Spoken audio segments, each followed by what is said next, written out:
days. Who will enter the shallow walls in the Hall of Shame this week? Who is the captain of coonery for this week? Ladies and gentlemen, it is time for Wanksta of the Week. Now, I need help not only from people within like the inner workings of Cool Radio and the Cool Click and what have you, but I needed help from everyone out there from social media because I had a hard decision on my hands. I was deciding between two Wankstas, or two Wanksta potentials rather, and I couldn't decide which one was more deserving than the other. Therefore, it's a two-way tie. We're gonna do both. We're gonna have a double roast off, ladies and gentlemen. With that being said, the Wankstas, the co-Wankstas for the week are none other than former hip-hop mogul turned bum, Damon Dash, and also That's Not So Raven Simone. Now, they are getting the Wankstas for their own individual reasons. First, we'll start off with Damon Dash. Now, Damon Dash is getting the Wanksta of the Week because he made a radio appearance on The Breakfast Club at Power 105.1 up in New York, or down in New York rather. And basically, he was drilled with questions about Jay-Z, what happened between him and Jay-Z, and being a boss and everything. And he went on to demean people who work for others. Basically saying something along the lines of, for the males out there in particular, you're not a real man if you're working for somebody. And that's not how real bosses move. And he was being very egotistical and sounded very insecure during his little diatribe. Also, when he was asked about questions about Jay-Z, he said, real men don't talk about other men. I don't know what that means. He also said something to the extent of what real man gets their information from social media. A lot of men do. A lot of women do as well too. From very reliable sources, if I may add so myself.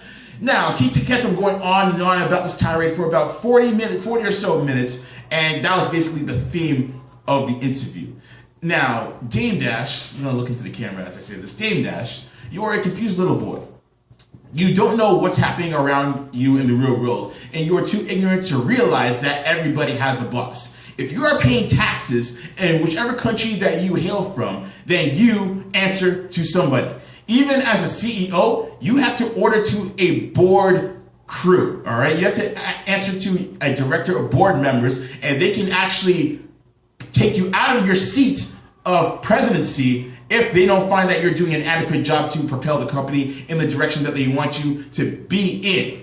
That is where you go wrong in all this, and I wish you would see the light in that regard, but you can't because you're still stuck in 1999 when Roc-a-fella Records was actually relevant and taking over the rap game. But that is your problem. You are still such a little boy, and you feel so insecure because of the fact that Jay-Z went on to bigger and better things when he said, no, I don't want to do business with you anymore. And the ironic thing about all of this is the fact that he had his two stooges with him in Murder Mook and some guy who used to be his mentor on the streets, so to speak. And so my thing is, if you are claiming that real men are bosses and the ones who work for bosses aren't real men, then what does that say about Murder Mook and your Grizzly Adams looking dude that you brought with you to the Breakfast Club that day? Are they not real men? They have to answer to you. So what are you saying about them? So Dave, you're getting the Wanksta for that, most definitely. Secondly, don't think that you're excused, Miss That's Not So Raven Simone. Raven Simone, she's getting the Wanksta because she went on The View this past week. And basically, a lot of controversy was made when an on-air personality by the name of Ronald Figueroa, I think that's how you pronounce his name, was fired by Univision after making an on-air joke comparing Michelle Obama to an ape from Planet of the Apes. Okay? So she was on, Raven Simone was on The View with Whoopi Goldberg and the entire cast, and they were discussing this story. And basically, everyone was saying how it was wrong of her to say that, and Rosie Perez was one of the guest members on this show, and she is of Afro-Latino descent. She's Puerto Rican, but she has black features and what have you. Now, she went on and said that the Afro-Latino community is inherently racist, and that a lot of them do not like to recognize their African heritage, and they demean it any and every chance they get. All right? So that was a good insight, her being from that community and what have you, saying that. However, That's Not So Raven Simone decided to chime in. Now, she said the following, and I quote, "But was he saying it racist-like? Because if he said he voted for her later, and I don't think he was saying it racist. She literally said it like that, ladies and gentlemen. I kid you not. And then she also pointed out, so can I be mad if someone called me Toucan Sam?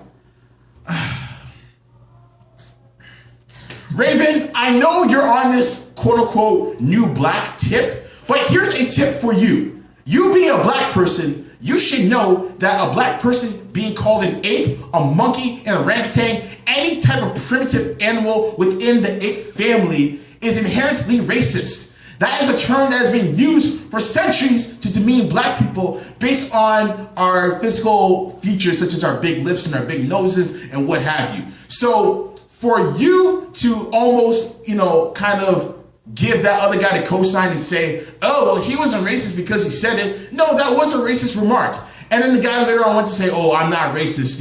I am a minority myself and I'm also gay. So what? You still made the freaking comment. And as Rosie Perez said, that the Afro-Latin community is inherently racist towards their black roots. So obviously, she has a point there when she is discussing that in that regard. So Raven, I know you want to live in this utopia where racism and prejudice doesn't exist. And guess what? We would all like to live in that world. But guess what? It's not happening. We live in a world where racism exists and it will always exist to this day.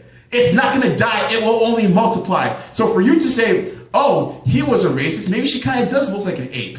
No, it is inherently racist to say that a black person looks like an ape, and you of all people should know that. You were in an episode of Roots, for Christ's sake, when you were 6 years old, and you don't know this? I'm sorry, maybe you need to go back to the Raven that was on Family Channel who was psychic powers, and you should have seen your dumbass saying this from time, or else you could have stopped yourself from saying it, basically.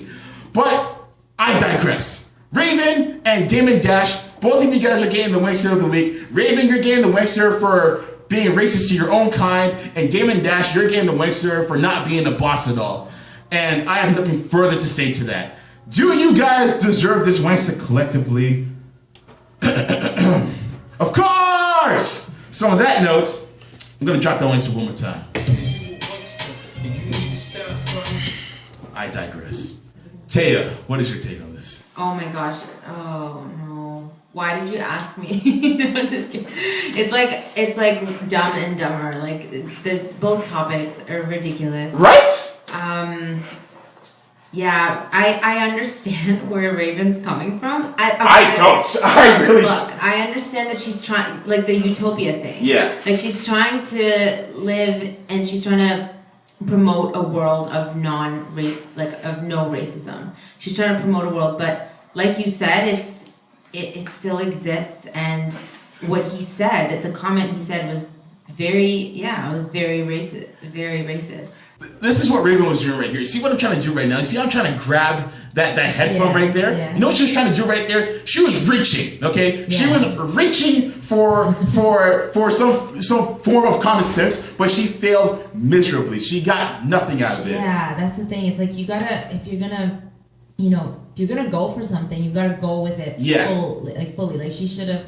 Like, did she respond to the critics and stuff? Like, what is she I don't know what she said after the show. Okay. All I know is this. Like, I know there are some black people out there who like to play the race card for anything, and I understand that. I get that. But in that situation, when a black person is being called an ape, you put that race card down. I'm sorry, man. Like that's inherently racist. That's been around from even the transatlantic slave trade era. Does she know that? She has to know. Her being, you know what?